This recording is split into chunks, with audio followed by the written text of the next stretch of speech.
नमस्कार दोस्तों, धर्म, आस्था और भक्ति की इस पावन कथा में आपका हार्दिक स्वागत है। हिंदू धर्म में अमावस्या तिथि का विशेष महत्व होता है और जब ये अमावस्या चैत्र मास में आती है तो इसका महत्व और भी बढ़ जाता है।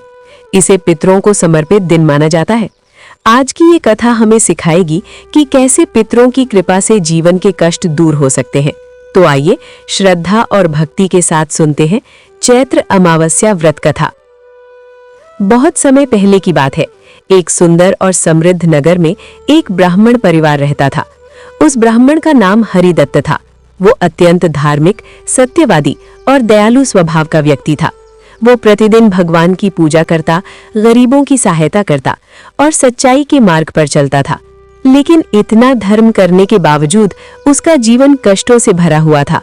उसके घर में हमेशा धन की कमी रहती थी। कई कई दिन तो ऐसा होता कि उसे और उसके परिवार को भूखा ही सोना पड़ता। उसकी पत्नी भी बहुत दुखी रहती, परंतु वो अपने पति का साथ नहीं छोड़ती। वो हमेशा कहती, हे स्वामी, आपने कभी किसी का बुरा नहीं किया, फिर भी हमारे जीवन में इतना दुख क्यों है? हरिदत्त भी यही सोचकर चिंतित रहता था। एक दिन अत्यंत दुखी होकर हरिदत्त घर से निकल पड़ा और जंगल की ओर चला गया। वहां एक वृक्ष के नीचे बैठकर उसने भगवान का ध्यान करना शुरू कर दिया और बोला, हे प्रभु, मैं आपकी भक्ति करता हूँ, धर्म का पालन करता हूँ, फिर भी मेरे जीवन में इतनी कठिनाइयां क्यों है? कृपया मुझे इसका कारण बताइए। तभी अचानक वहां एक तेजस्वी ऋषि प्रकट हुए। उनके मुख पर अद्भुत तेज था।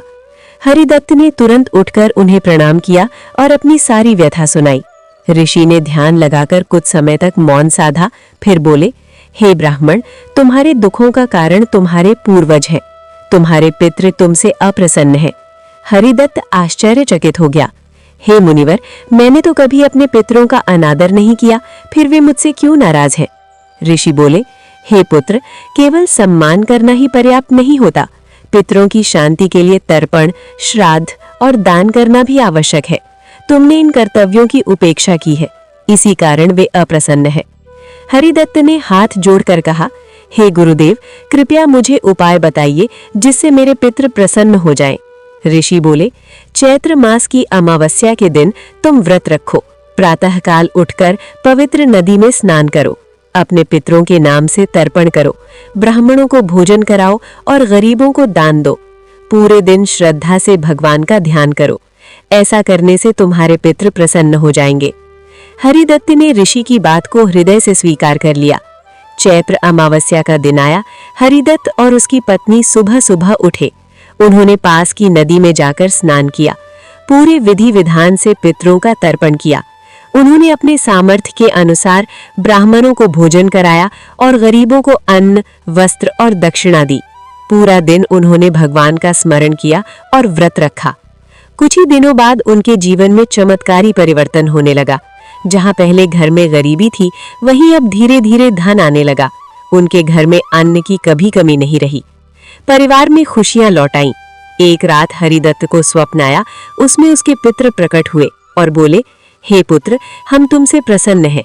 हमने तुम्हारा तर्पण करके हमें संतुष्ट किया है। अब तुम्हारे जीवन में कभी कोई कमी नहीं होगी। ये सुनकर हरिदत्त अत्यंत प्रसन्न हुआ और उसने जीवन भर हर अमावस्या को श्रद्धा से व्रत करना शुरू कर दिया। इस कथा से हमें ये शिक्षा मिलती है कि हमें अपने पितरों का सम्मान करना चाहिए। समय समय पर तर्पण और दान करना आवश्यक है। चैत्र अमावस्या का व्रत करने से पितृदोष समाप्त होता है। जीवन में सुख, शांति और समृद्धि आती है। तो दोस्तों, ये थी पावन चैत्र अमावस्या व्रत कथा जो हमें हमारे कर्तव्यों की याद दिलाती है।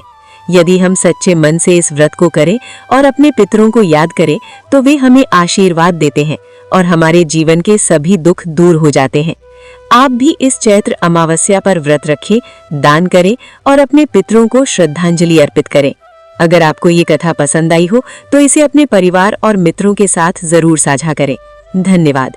जय श्री हरि, जय माता दी।